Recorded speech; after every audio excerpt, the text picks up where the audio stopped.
பிதா குமாரன் பரிசுத்தாவி நாமத்தினாலே ஆமென். யாவரும் அமர்ந்திருப்போம். ஆண்டவர் கிருபையாக தந்த இந்த லெந்தன் நாட்களில் வருகின்ற 4வது ஞாயிற்றுக்கிழமையிலே ஆண்டுடைய சன்னிதானத்திலே வந்திருக்கின்ற திருச்செவில் பிள்ளை எல்லாரும் அன்போடு நான் வாழ்த்துறேன். எல்லாருக்கும் அன்பின் தோத்திருமத நாளில் நாம் ஒருவர் கண்டுகொள்வதற்கு ஆண்டவர் கிருபை தந்தார். ஆண்டுடைய பிள்ளைகளாக நாம் ஆண்டுடைய வருகைக்காக நாம் ஆயத்தப்படுவோம். நிறைவான நன்மையை ஆண்டவர் நம்முடைய வாழ்க்கையை கொடுத்து நம்மை ஆசீர்வதித்து வழி நடத்துவாராக. எல்லாரும் சேர்ந்து சட்ட வாக்கியம் சொல்லிடலாமா? உங்கள் வெட்கத்திற்கு பதிலாக வெட்டத்தனையாய் பலன் வரும், எச்சைக்கு பதிலாக தங்கள் பாகத்தில் சந்தோஷப்படுவார்கள், அது நிமித்தம் தேசத்தில் இரட்டிப்பான சுதந்திரம் அடைவார்கள், நித்திய மகிழ்ச்சி அவர்களுக்கு உண்டாகும். ஏசாயா 61:7. இந்த வசனத்துடைய மட்டுமாக ஆண்டவர் இந்த 3வது மாதம் வரை நம்மை வழிநடத்தி இருக்கிறார். மீதம் இருக்கின்ற நாட்களையும் ஆண்டவர் நமக்கு நிறைவான நன்மையை தேவன் நமக்கு கொடுத்து நம்மை ஆசீர்வதித்து வழி நடத்துவாராக. இன்னைக்கு என்ன பண்டிகை? சங்க பண்டிகை. நம்முடைய ஆதி மிஷினரிகள் முற்பிதாக்கள் ஏற்படுத்தி தந்திருக்கின்ற ஒரு சிறந்த ஒரு ஒழுங்கு. ஆதி நாட்களிலே ஊழியத்தை குறிப்பாக செய்வதற்கு குடும்பத்தின் தலைவர்கள் தங்களால் இயன்ற காணிக்கை வருஷத்திற்கு நான் ஒரு தரம் நான் கொடுத்து அந்த ஊழியத்தை நான் தாங்குவேன், தடையில்லாமல் ஊழியம் நடைபெற வேண்டும் என்ற நோக்கோடு நம்முடைய ஆதி மிஷினரிகள் அவர்களோடு சேர்ந்து நம்முடைய பெற்றோர்கள் இந்த நற்காரியங்களை அவர்கள் நியமித்திருக்கிறார்கள். இந்த நாளிலே நாம் திருமண்டலம் நிர்ணயித்திருக்கின்ற சங்கம் ரூபாய் 600 திருச்செம்பில் உற்சாகத்தோடு சங்க காணிக்கையை செலுத்தும்படி அன்போடு நான் கேட்டுக்கொள்கிறேன். எந்த ஒரு காரியம் என்றாலும் சங்கம் காணிக்கை பார்க்கப்படும். திருச்சபையிலே நீங்கள் உறுப்பினர்களாக இருக்கலாம்.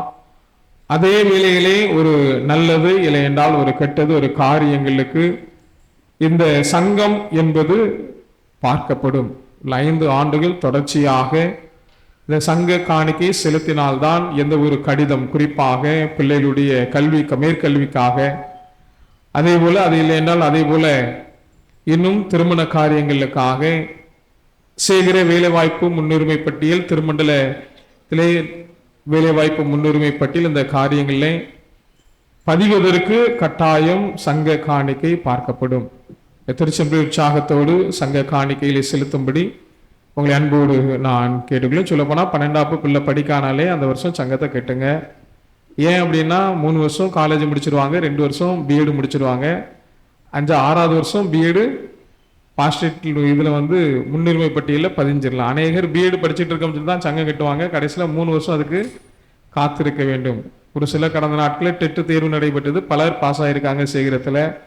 ஆனால் சேகர வேலைவாய்ப்பு முன்னுரிமை பட்டியலில் பதிய முடியல. ஏன் அப்படின்னா சங்கமே கிடையாது. ஐயா என் ஒய்ஃபு பாஸ் ஆகிட்டா நான் சங்கம் எப்படி கட்டணும், நான் பதியணுமே, சங்கம் இல்லை, ஒன்றும் பண்ண முடியாது. 5 வருஷம் நிர்ணயிக்கப்பட்ட சங்கம் கட்டினாதான் அதை பதிய முடியும். உள்ள மனதிலே கொண்டவர்களாக உள்ள ஆண்டவர் நம்முடைய முற்பிதாக்கள் மூலமாக நிர்ணயித்திருக்கிற இந்த சங்க காணிக்கைகளை செலுத்தும்படி உங்களை அன்போடு நான் கேட்டுக்கொள்கிறேன்.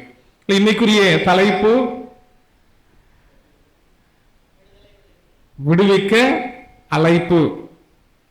சத்திய வசனம் ஏசாயா 1ஆம் அதிகாரம் 11வது வசனத்தை வாசிங்களேன்.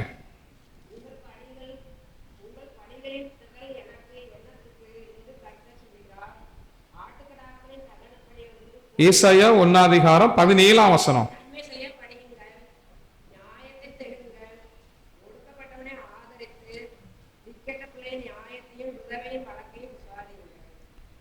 நன்மை செய்ய படியுங்கள், நியாயத்தை தேடுங்கள், ஒடுக்கப்பட்டவனை ஆதரித்து திக்கற்றவனின் பிள்ளைகளின் நியாயத்தையும் விதவையின் வழக்கையும் விசாரியுங்கள். இல்லை, இந்த நாளிலே ஆண்டவர் நம்முடைய திருமண்டலத்தின் மூலமாக நமக்கு கொடுத்திருக்கின்ற தலைப்பு விடுவிக்க அழைப்பு. நம்முடைய வாழ்க்கையிலே பல சூழ்நிலையிலே கட்டப்பட்டவர்களை நாம் விடுவிக்க வேண்டும். அந்த பொறுப்பை ஆண்டவர் நம்முடைய வாழ்க்கையை அவர் தந்திருக்கிறார். சொல்ல போனா நம்ம அநேக இடங்களிலிருந்து நம்ம என்ன பண்ணுவோம், ஒரு அடிமைப்பட்டிருக்கோம். அந்த காரியத்தில் நம்ம எதை விரும்புவோம்? கட்டாயம் விடுதலையே விரும்புவோம். என்னை அப்படியாவது நான் வந்து காப்பாற்றிக் கொள்ள வேண்டும், நான் அந்த நான் இருக்கக்கூடாது என்று அநேக காரியத்திலே நம்மை நாம் விடுவித்துக் கொள்வதற்கு, நம்மை ஒரு சொல்லப்போன சுதந்திரமாக செயல்படுத்திக் கொள்வதற்கு நாம் அதிகமாக நாம் விரும்புவோம். அதே வேளையிலே நாம் எந்த காரியத்திலே நாம் சுதந்திரத்தை நாம் விரும்புகிறோம்? இந்திய சூழலே அநேகர் தன்னுடைய ஆடை சுதந்திரம் என்று சொல்லி தன்னுடைய வாழ்க்கையிலே பிறர் மத்தியிலே ஒரு காட்சி பொருளாக உலாவிக் கொண்டு இருக்கின்ற அநேக ஆண்கள் பெண்கள் உண்டு. இன்னும் அதே வேளையிலே பலர் தங்களுடைய வாழ்க்கையிலே தங்களை மேன்மையாக எண்ணி உலக ஐஸ்வர்யத்தின் மீது ஆசைப்பட்டு உலக வாழ்க்கையிலே அடிமைப்பட்டு வாழ்ந்து கொண்டிருக்கின்ற ஜனங்கள் உண்டு. அதேவேளை நம்முடைய வாழ்க்கையிலே நாம் என்ன சூழ்நிலையிலே இருக்கின்றவர்களாக நாம் இருக்கிறோம், எப்படிப்பட்டவர்களுக்கு நாம் விடுதலையை நாம் கொடுக்க வேண்டும் என்பது இந்த ஏசாயா தீர்க்கதரிசி மூலமாக ஆண்டவர் தெளிவாக அவர் சொல்ல போனா, முதலாவது என்ன பண்ணணுமா? நம்ம எதை படிக்கணுமா? நன்மை செய்ய படியுங்கள். முதல் வார்த்தை சொல்லப்படுற காரியம் நம்ம என்னதான் பண்ணணும்? என்னதான் இருந்தாலும் சரி, எதை பாடத்தை எவ்வளவுதான் படிச்சாலும் சரி, முதலாவது என்ன செய்ய படிக்கணுமா? நன்மை செய்ய படியுங்கள். ஒரு நன்மையை நம்ம செய்ய ஆரம்பிச்சிட்டோம் அப்படின்னா நம்முடைய வாழ்க்கையில மீதம் இருக்கின்ற காரியம் எல்லாத்தையும் நம்ம என்ன பண்ணிடுவோம்? செய்ய ஆரம்பிச்சிருவோம். என்ன பண்றதுக்கு அடுத்தாப்புல நன்மை செய்ய படிச்சதுக்கு அப்புறம் உடனே நம்ம என்ன செய்ய? நியாயத்தை தேடுங்கள், ஒடுக்கப்பட்டவனை ஆதரித்து திக்கற்ற பிள்ளையின் நியாயத்தையும் விதவையின் வழக்கையும் விசாரியுங்கள். நம்ம செய்ய நம்ம ஆரம்பிச்சிட்டோம்னாலே மீதம் இருக்கின்ற காரியத்தை நம்ம என்ன பண்ணிடுவோம்? செய்ய ஆரம்பிச்சிருவோம். அதுதான் நமக்கு ரொம்ப ரொம்ப முக்கியம். ஆதிகால மிஷனரிகள் அநேகர் உள்ளே விடுவிக்கின்ற பணியை அவர்கள் செய்தார்கள். அநேகர் தன்னுடைய வாழ்க்கையை பாவ காரியத்தை செய்து கொண்டிருந்தார்கள். பாவத்திலிருந்து அவர்கள் விடுதலையை கொடுப்பதற்கு ஆதி மிஷனரிகள் பல பிரயாசங்களை அவர்கள் பட்டார்கள். சொல்ல போனா ஆண்டுடைய சத்தியத்தை உள்ள செய்தியை உள்ள தியானிக்கும் பொழுது இன்னைக்கு காலையில் ஒரு பழைய புக்கு உள்ள மெஞ்சான ஒருத்தர் என்கிட்ட இருந்த புக்கு தான் நான் வச்சிருந்தேன். அந்த புக்கு சொல்ல போனா பழைய பிஸ்கெட் தாள் மாதிரி ஆகிடும், நிறைய வட்ட இருக்கும். என்னன்னா அந்த புக்கை திறந்தா என்னாகும்? துண்டு துண்டா உடையும். 1977 ஒரு குருவானவர் எழுதின ஒரு புக்கு. அந்த புக்கை எடுத்து வாசித்தேன். இல்லை வாசிக்க முச்சுல அதுல சொல்ல போனா 146 சபைகள் ஜான் தாமஸ் ஐயாருடைய கட்டுப்பாட்டுல இருந்துச்சான். சொல்ல போனா அதுல நான் வாசித்த என்னென்ன சபைலாம் இருக்கு அப்படின்னு நம்ம சேகரத்துல தேட முச்சுல தர்மநகரம், நாயினூர், அழகப்பபுரம், சுகநகரம், அனுக்கிரகபுரம் உள்ள சொல்ல போனா 1838 வருஷத்துல இருந்து 1870 வருஷம் வரை உள்ள இந்த கணக்கெடுப்பு உள்ள ஜான் தாமஸ் ஐயர் எழுதியிருக்காரு. 146 கிராமங்கள் இந்த இதுல இருந்திருக்கு அப்படின்னு சொல்லி அவருடைய வரலாற்று காரியங்கள் ஒரு வாசிக்க எனக்கே என்ன இவ்வளவுத்துக்கு ஒருவேளை நம்முடைய ஆலயம் சொல்ல போனா அவ்வளவு பழமையான ஒரு ஆலயம். அந்த நாட்களில் ஒரு நம்முடைய முற்பிதாக்கள் ஆண்டவரை ஏற்றுக்கொண்டார்கள். அது நிமித்தமாக அவர்கள் இந்த இடத்துல ஒரு சிறந்த ஆலயத்தை, ஒரு சின்ன கிராமம் ஆனாலும் சரி, அங்க ஒரு ஆலயம், ஒரு பள்ளிக்கூடத்தை கட்டி ஆண்டவரை ஆராதிக்கின்றவர்களாக அதே பள்ளிக்கூடத்தில் ஒரு நல்ல ஒரு உபதேசியாரை நியமித்து அவர்கள் மூலமாக ஆராதனை நடத்துகின்ற பணியை ஆதி மிஷனில் குறிப்பாக கனம் ஜான் தாமஸ் செய்கிறவர்கள் அந்த பணி அவர்கள் செய்திருக்கிறார்கள். சொல்ல போனா ஒரு விடுவிக்கின்ற பணி, பாவ காரியத்திலே மூழ்கி போய் இருக்கின்ற ஜனங்களுக்கு விடுவிக்கின்ற பணியை நம்முடைய ஆதி மிஷனரிகள் ஆண்டவர் கொடுத்த பாரத்தின்படி அவர்கள் செய்து ஆண்டவருடைய சித்தத்தை அவர்கள் நிறைவேற்றினார்கள். 3 காரியத்தை நம்ம இந்த காலை வேளை நாம் சிந்திப்போம். முதலாவது உள்ளது விடுவிக்கின்ற அழைப்பிலே முதலாவது அவர்கள் உதவி செய்கின்றவர்களாக இருந்தார்கள். என்ன உதவி அதிகமாக செய்கின்றவர்களாக இருந்தார்கள். சொல்ல போனா நம்முடைய வாழ்க்கையிலும் அந்த உதவி செய்ய வேண்டும். நம்ம என்ன பண்ணோம்? முதலாவது உதவி செய்ய வேண்டும். தேவையோடு இருக்கின்ற அநேக ஜனங்கள் உண்டு. நான் பார்க்க அந்த ஏசாயா 1:16 வசனத்தை வாசிங்க. உங்களை கழுவி சுத்திகரியுங்கள், உங்கள் கிரியைகளின் பொல்லாப்பை என் கண்களுக்கு மறைவாக அகற்றிவிட்டு தீமை செய்தலை விட்டு ஒழியுங்கள். நான் பார்க்க முச்சுல நம்ம உதவி செய்யணும் அப்படின்னா நம்ம காரியத்துல என்ன இருக்கணுமா? இல்ல சொல்லப்படும் உங்களை கழுவி சுத்திகரிங்கள். தேவையில்லாத காரியத்தை நாம் கழுவி சுத்திகரித்து உங்கள் கிரிகளின் பொல்லாப்பை என் கண்களுக்கு மறைவாக அகற்றிவிட்டு தீமை செய்தலை விட்டு ஓயுங்கள். அந்த தீமை செய்யறத விட்டு விடுங்கள், அதை விட்டு முழுதும் ஓஞ்சிருங்க, இல்லாம அதை ஒண்ணுமே இல்லாம ஆக்கிருங்க அப்படின்னு சொல்லி இந்த இடத்துல ஏசாயா தீர்க்கதரிசி மூலமாக ஆண்டவர் நமக்கு இந்த வார்த்தையை கொடுக்கிறார். அதுக்குள்ள சங்கீதம் 9ஆம் சங்கீதம் 9வது வசனத்தை வாசிங்க.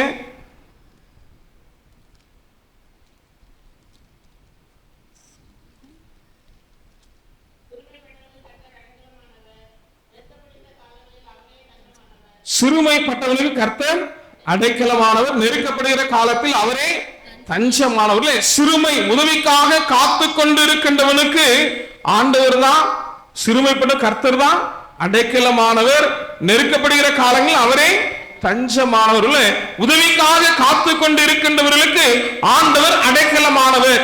சொல்லப்போனா இந்த லூக்கா 10ஆம் அதிகாரம் 25ஆம் வசனத்திலிருந்து 37ஆம் வசனம் வரை நான் பார்க்க முடியல சொல்லப்பட்டு இருக்கிற காரியம் உள்ளே அந்த இடத்துல நல்ல சமாரனுடைய நிகழ்வானது நமக்கு தெளிவாக அந்த காரியத்தை நமக்கு சுட்டி காண்பிக்கணும். சொல்ல போனா 30வது வசனத்தை வாசிங்களேன். லூக்கா 10ஆம் அதிகாரம் 30வது வசனத்தை வாசிங்க.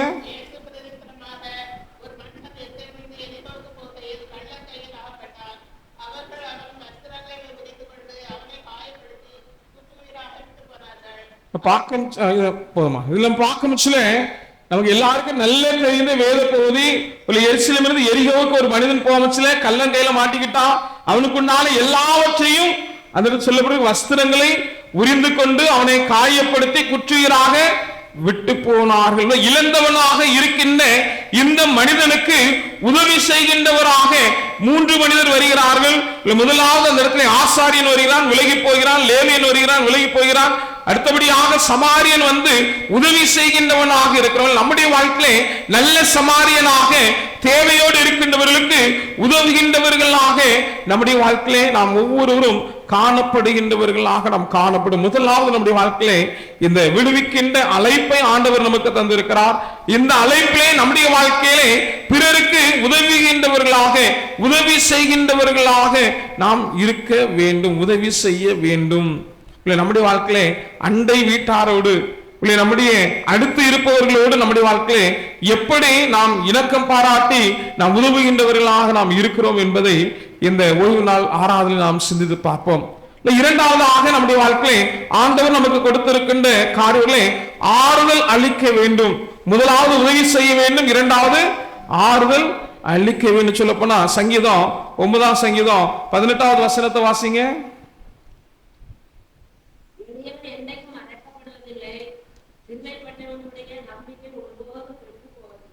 பார்க்க முடிச்சல இந்த வேத பகுதியிலே சொல்லப்பட்டு எளியவன் என்றைக்கும் மறக்கப்படுவதில்லை.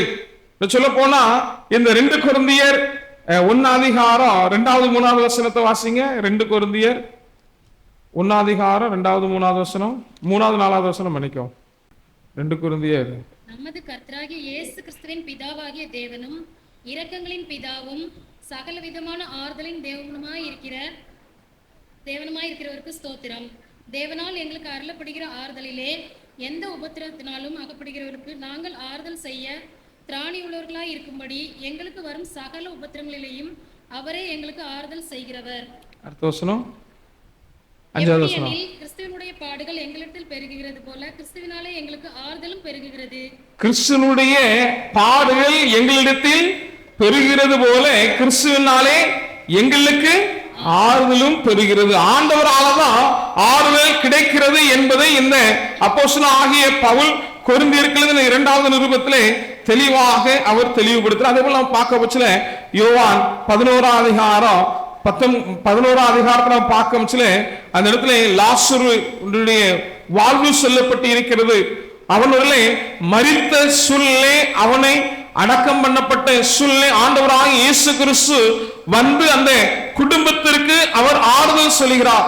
நான் பார்க்க இந்த யோவான் 11ஆம் அதிகாரம் 22வது வசனத்தை வாசிங்க. யோவான் 11:22. நீர் தேவனிடத்தில் கேட்டுக்கொள்வது எதுவோ அதை தேவன் உமக்கு தந்தருவார் என்று அறிந்திருக்கிறேன் என்றார்.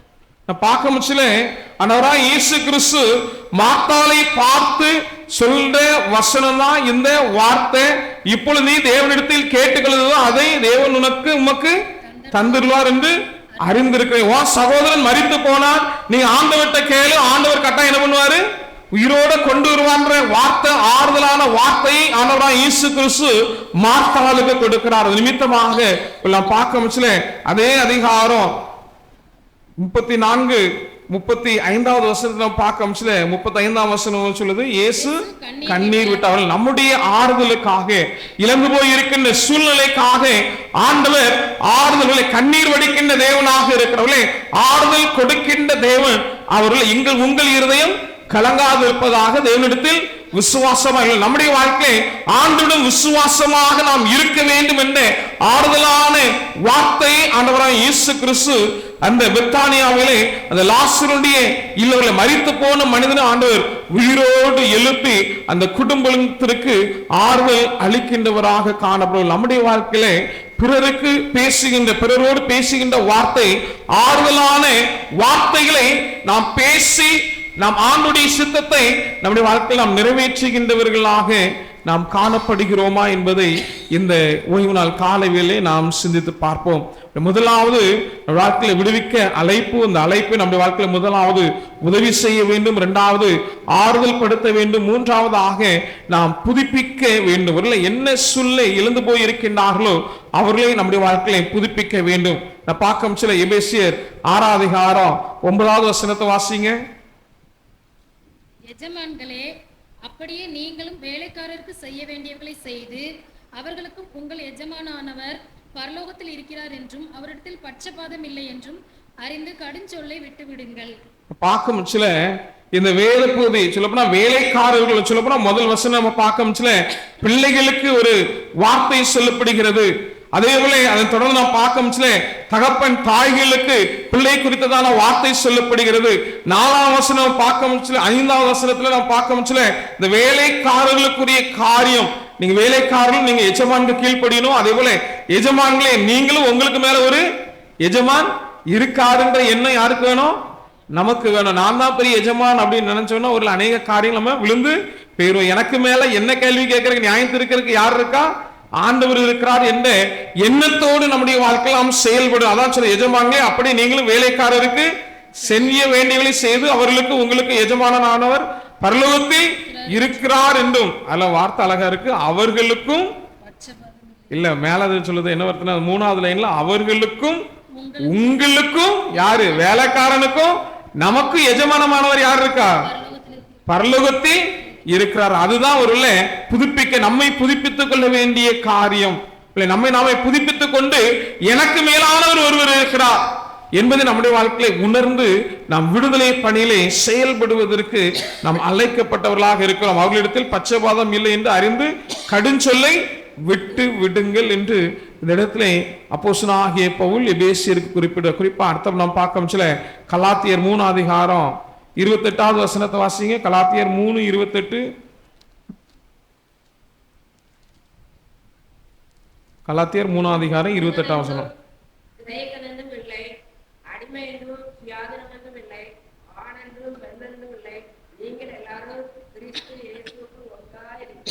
நாம் எல்லாரும் கிறிஸ்து இயேசுவுக்குள் ஒன்றாய் இருக்கிறவர்கள். நம்முடைய வாழ்க்கையில நம்மை புதுப்பித்துக் கொள்ளலாம். என்னை சுற்றி இருக்கின்ற எல்லாரும் கிறிஸ்துவுக்குள் எப்படிப்பட்டவர்களா, ஒன்றானவர்கள் என்ற சிந்தையோடு நம்முடைய வாழ்க்கையை செயல்படுவதற்கு நாம் எல்லாரும் அழைக்கப்பட்டவர்களாக நாம் இருக்கிறோம். சொல்ல போனா அவர்களை ஆண்டோடைய அழைப்பு, அவர்களை விடுவிக்கின்ற அழைப்பை ஆண்டவர் நமக்கு அவர் தந்திருக்கிறார். சொல்ல போனா நம்முடைய பக்கத்துல இருக்கிற இந்த படுக்கப்பத்து கிராம ஊர்ல ராம நாடார் அப்படின்னு ஒருத்தர் வாழ்ந்திருக்காரு. உடைய வாழ்வு குறித்து சொல்லப்பட்டிருக்கிறது. சுவிசேஷத்தை ரேனிய செய்கிறவர்கள் மூலமாக அறிந்து தன்னுடைய வாழ்க்கையை 1826ஆம் ஆண்டு மார்ச் 26ஆம் தேதி ஞானஸ்தானம் பெறுவார். ரேனிய செய்கிற மூலமாக தாமஸ் பாக்கிய நாதன் என்ற பெயர் அவர் பெறுகிறார். அது மாத்திரமல்லாது அவருடைய வாழ்வை பார்த்து ஒரு சொல்ல போனா இந்த மனிதன் அதிக செல்வந்தன். இவருடைய வாழ்வை பார்த்து அவருடைய பெற்றோர் உடன் பிறந்தவர்கள் என்ன பண்றாங்க, கிறிஸ்துவை சொந்த இரட்சகராக ஏற்றுக்கொண்டார்கள் என்று வரலாற்று சரித்திரம் குறிப்பில் நம்முடைய வாழ்க்கையிலே உள்ள ஆதி மிஷனரிகள் நம்முடைய பகுதிக்கு வந்து நம்முடைய முற்பிதாக்களுக்கு உள்ள சுவிசேஷத்தை அறிவித்து பாவ காரியத்திலிருந்து விடுதலையை கொடுத்து ஆண்டுடைய பிள்ளைகளாக மாற்றினார்கள். அவர்களுக்கு உதவி செய்கின்றவர்களாக, அதேவேளை அவர்களை ஆறுதல் படுத்துகின்றவர்களாக, தேவையோடு இருக்கும்போது அவர்களுக்கு வேண்டிய அநேக உதவிகளை செய்தார்கள். சொல்லப்போனா அந்த நாட்கள்ல இந்த மஞ்சக்காமாலைக்கு மருந்து கிடையாது. ஒரு அநேக இடத்துல மரணிக்கின்ற சூழ்நிலை அவர்களோடு இருந்து அவர்களுக்கு வேண்டிய உதவிகளை ஆறுதல் படுத்துகின்ற பணிகளை ஆதி மிஷனரிகள் செய்தார்கள். அது மாத்திரமல்லாது ஆண்டவருக்குள்ளாக எல்லா பிள்ளைகளையும் புதுப்பித்துக் கொண்டு நாம் எல்லாரும் பரலோக ராஜ்யத்திற்கு உரியவர்கள் என்ற நம்பிக்கையை கொடுத்து நம்மையும் நம்முடைய முற்பிதாக்களையும் அவர்கள் வழி நடத்தியவர்கள். அதை நம்ம உணர்ந்தவர்களாக ஆண்டவர் நமக்கு தந்த இந்த கிருபையின் நாட்களில் விடுவிக்கின்ற பணி எனக்கு ஆண்டவர் கொடுத்திருக்கிறார். தேவையோடு இருக்கின்ற பிள்ளைகளுக்கு ஆண்டவருடைய வார்த்தை சத்தியத்தை கொடுத்து ஆண்டவருடைய பிள்ளைகளாக வழிநடத்துகின்ற பொறுப்பை ஆண்டவர் எனக்கு தந்திருக்கிறார் என்பது உணர்ந்து நம்முடைய வாழ்க்கையை செயல்படுவோம். ஆண்டவர் நிறைவான நன்மையை நம்முடைய வாழ்க்கையில கிருபையாக கொடுத்து நம்மை ஆசீர்வதித்து வழி நடத்துவாராக. ஆமென்.